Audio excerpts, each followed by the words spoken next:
අපි මේ වීඩියෝ එකේදී කතා කරන්නේ Selenium වල රිලීස් වුණ අලුත්ම රිලීස් එක. Selenium 4.47 කියන රිලීස් එකේ ආපු අලුත් ෆීචර් එකක් ගැන. ඔයාලා අපි Playwright course එකත් එක්ක ඉන්නවා නම් ඔයාලා දන්නවා Playwright වල අලුත් රිලීසස් වල එන අලුත් ෆීචර්ස් අපි වෙනම sections විදියට කතා කරනවා. අපි ගත්තොත් Playwright course එකේ content එකට ගියොත් මේ බලන්න මෙතන අපි කතා කරලා තියෙන Playwright 1.59 features ඊට පස්සේ Playwright 1.60 features අපි කතා කරලා තියෙනවා.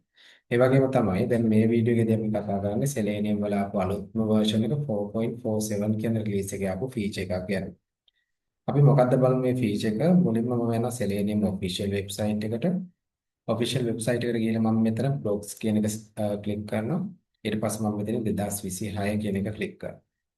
එතකොට ඔයාලට මෙතනින් එනවා Selenium 4.47 released කියලා note එකක්. මම මේක ඇතුළට ගියාම එයාලා මෙන්න මේ Selenium 4.47 කියන release එකේ කරපු දේවල් මෙතන note කරලා තියෙනවා. මෙතන පහලින් තියෙනවා highlights කියලා section එකක්. ඒකෙදී එයාලා highlight කරලා තියෙනවා මොනවද මේ release එකේ විශේෂයෙන්ම release වුණ නැත්නම් highlighted areas මොනවද කියලා තියෙනවා. මම මේකෙදී මෙතන කතා කරන්නේ මේ වීඩියෝ එකේදී කතා කරන්නේ මෙන්න මේ point එක ගැන. By class name by ID miss escaping non ASCII leading digits මෙන්න මේක තමයි මම කතා කරන්නේ. හරි. අපි මෙන්න මේ point එක ඉස්සෙල්ලා කතා කරලා ඉමු. ඊට පස්සේ අපි practical example එකකින් මේක මොකද්ද වෙලා තියෙන්නේ කොහොමද මේක කරන්නේ කියන එක බලමු. මෙතන තියෙනවා non ASCII digits කියලා තියෙනවා. non ASCII leading digits කියලා තියෙනවා. අපි බලමු මේ බලන්න notepad එකේ මම දාලා තියෙනවා ASCII digits සහ non ASCII digits කියලා section දෙකක්. මෙතන ASCII ඩිජිට් එකක් කියලා කියන්නේ අපි දන්න බිංදුවත් 9ත් අතර තියෙන ඉලක්කම්. බිංදුවේ ඉඳන් 9 වෙනකන් තියෙන ඉලක්කම් 10 තමයි ASCII ඩිජිට් එකක් කියලා කියන්නේ. non ASCII ඩිජිට් එකක් කියලා කියන්නේ මෙන්න මේ ASCII ඩිජිට් වලින් හැර මොකක් හරි යුනිකෝඩ් සිස්ටම් එකකින් එන ඩිජිට් එකක් තියෙනවා නම් අපිට ඒක non ASCII ඩිජිට් එකක් කියලා කියන්න පුළුවන්. එක්සැම්පල් එකක් විදිහට ගත්තොත් Arabic language එකේ තියෙන මෙන්න මේ වගේ එකක් non ASCII කියලා ගන්න පුළුවන්. Tamil language එකේ තියෙන මෙන්න මේ වගේ letter එකක් non ASCII කියලා ගන්න පුළුවන්. මම මෙතන එක්සැම්පල් දෙකක් දීලා තියෙනවා. දැන් මේක කොහොමද අපි ඔටෝමේෂන් එකට බලපාන්නේ කියලා අපි බලමු. මම යනවා අපි හදලා තියෙන වෙබ් පේජ් එකක් මෙන්න මේ විදිහට. මෙන්න මේ වෙබ් පේජ් එකේ තියෙනවා මෙන්න මේ ෆීල්ඩ් එක. ටෙක්ස්ට් ෆීල්ඩ් එකක් තියෙනවා. මම මේ ටෙක්ස්ට් ෆීල්ඩ් එකේ ඉන්ස්පෙක්ට් කරලා ඔයාලට පෙන්නන්නම්. මේ බලන්න. මෙන්න මේකේ ID එක තියෙනවා මේ විදිහට user name කියලා. හැබැයි මේ ID එක ස්ටාර්ට් වෙලා තියෙන මේ බලන්න අර අපි කිව්වා වගේ non ASCII ඩිජිට් එකකින් තමයි ස්ටාර්ට් වෙලා තියෙන්නේ. දැන් අපි මෙන්න මේ දෙවෙනි ෆීල්ඩ් එක ගත්තොත් දෙවෙනි ෆීල්ඩ් එක අපි අරන් බලමු. දෙවෙනි ෆීල්ඩ් එක ඉන්ස්පෙක්ට් කරොත් දෙවෙනි ෆීල්ඩ් එකේ ID එකත් ස්ටාර්ට් වෙලා තියෙන අර මම කිව්වා වගේ non ASCII ඩිජිට් එකකින්. මේ වගේ දේවල් ඔයාලට එක්ස්පීරියන්ස් කරන්න පුළුවන්. ඔයා මොකක් හරි වෙන ලැන්ග්වේජ් එක වෙබ්සයිට් එකක් ඔටෝමේට් කරනවා නම් අපි හිතුවොත් එක්සැම්පල් එකක් විදිහට Arabic Chinese වගේ වෙබ්සයිට් එකක් ඔටෝමේට් කරනවා නම් සමහරට ඔයාලා මේ වගේ දේවල් එක්ස්පීරියන්ස් කරලා ඇති. දැන් මෙතනදී වෙලා තියෙන්නේ මේ වගේ දෙයක්. ID එක තියෙනවා. හැබැයි ID එකේ නැත්නම් ඒ name එකේ තියෙනවා මෙන්න මේ වගේ non ASCII ඩිජිට් එකක් තියෙනවා.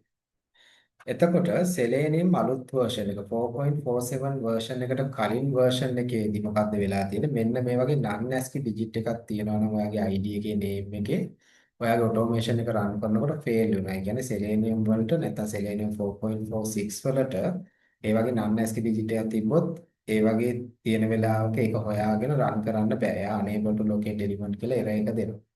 හැබැයි Selenium 4.47 වලදී යාලා මොකද්ද කරලා තියෙන්නේ? ඒ වගේ non ASCII ඩිජිට් එකක් තිබ්බත් Selenium එයාලා දැන් ඇඩ්වාන්ස් කරලා දිනවා. නැත්නම් Selenium වලට දැන් පුළුවන් අලුත් රිලීස් එකේදී පුළුවන්.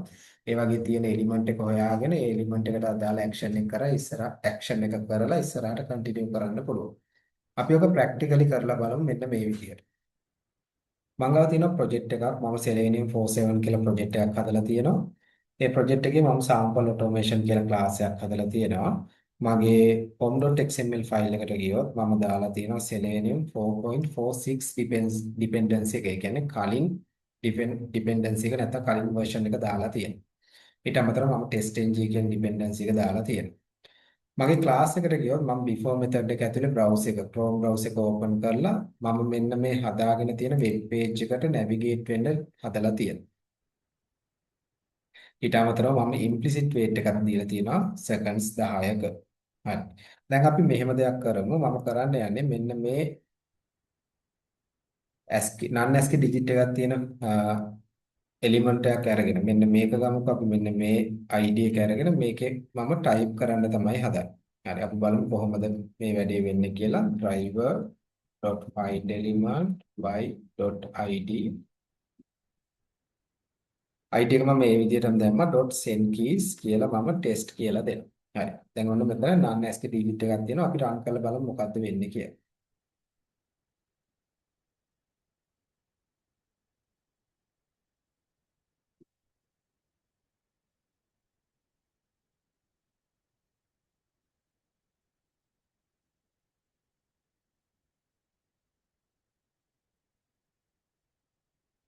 හරි. ඔයාලට පේන ඇති ටෙස්ට් එක ෆේල් වුණා. එයාලා කියනවා unable to locate element කියලා කියනවා. ඒකට හේතුව තමයි මෙන්න මේ ID එකේ තියෙන non ASCII digit එක.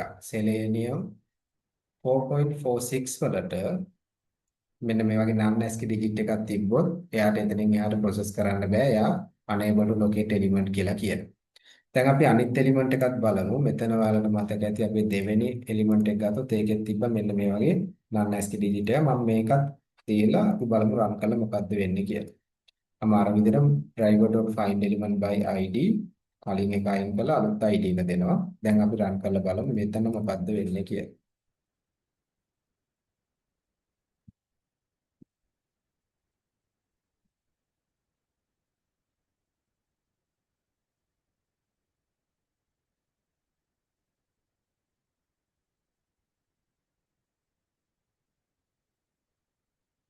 හරි same result එකම තමයි මේ එලිමන්ට් එකකට කියනවා unable to locate element කියලා කියනවා. ඒ කියන්නේ එයාට මේ එලිමන්ට් එක හොයාගන්න බෑ කියලාත් කියනවා. ඔය ප්‍රශ්නේ අපිට එන්නේ Selenium 4.46 කියන රිලීස් එකේ තමයි එන්නේ.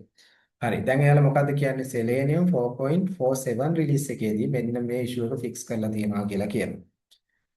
අපි බලමු දැන් මේ Selenium 4.46 කියන එක මම වෙනස් කරනවා 4.47 කියලා අලුත් රිලීස් එකට මාරු කරලා මම මෙතනින් මේ වන අයිකන් එක ක්ලික් කරනවා.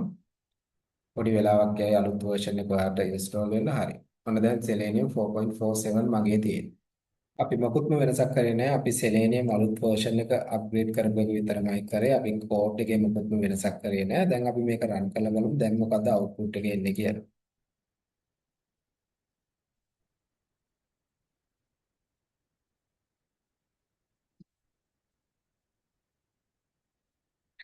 අර පේනවා ඇති දැන් ඔන්න අර දෙවෙනි එලිමන්ට් එකේ ටෙස්ට් කියලා ටයිප් වුණා. ඒ කියන්නේ Selenium අලුත් version එකේදී අර වගේ non ASCII digit එකක් ඔයාගේ තියෙනවා නම් ඔයාගේ ID එකේ name එකේ දැන් ඒක resolve කරගෙන Selenium වලට ඉස්සරහට continue කරන්න පුළුවන්.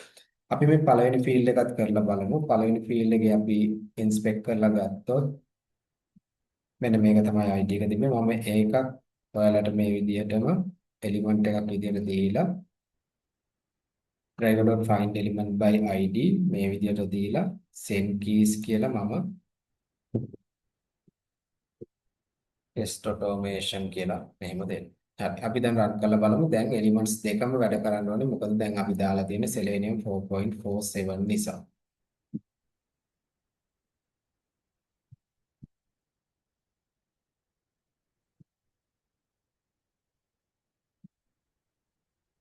හරි. මේ බලන්න. පළවෙනි field එකේ test automation කියලා type වුණා. දෙවෙනි field එකේ test කියලා type.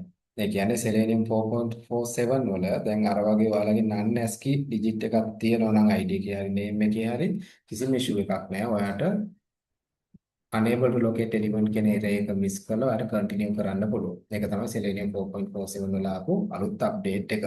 මේ වගේ දේවල් ඔයාලට practically experience කරන්න පුළුවන්. මම කලින් වගේ ඔයා මොකක් හරි වෙන language එක site එකක් automate කරනවා නම් ඔයාලට මේ වගේ දේවල් practically හම් වෙන්න පුළුවන්. නැත්නම් හම් වෙන්න chances තියෙනවා. මම මෙන්න මේ වීඩියෝ එක දානවා අපේ Selenium course එකට ගියොත් Selenium course එකේ Selenium 4.47 features කියලා අලුත් section එකක් add කරලා මම මෙතනට add කරනවා. ඊට අමතරව මෙන්න මේ web page එකත් මම resource එකක් විදිහට add කරන්නම්. මොකද මේ web page එකේ use කරලා ඔයාලට practice කරලා බලන්න පුළුවන් project එකක් හදලා. එතකොට ඔයාලට මේ වීඩියෝ එක බලලා මෙන්න මේ web page එක use කරලා ඔයාලට Selenium 4.47 වල තියෙන feature එක අලුත් feature එක try කරලා බලන්න පුළුවන්. අපි තව වීඩියෝ එකක් ගේනවා ඒකත් Selenium 4.47 වලම තියෙන අලුත් ෆීචර් එකක් නැත්නම් ඒක ඇත්තටම තිබ්බ බග් එකක් ෆික්ස් කරන ෆීචර් එකක් අපි ඒකත් අලුත් වීඩියෝ එකකින් ඉස්සරහට අරන් එනවා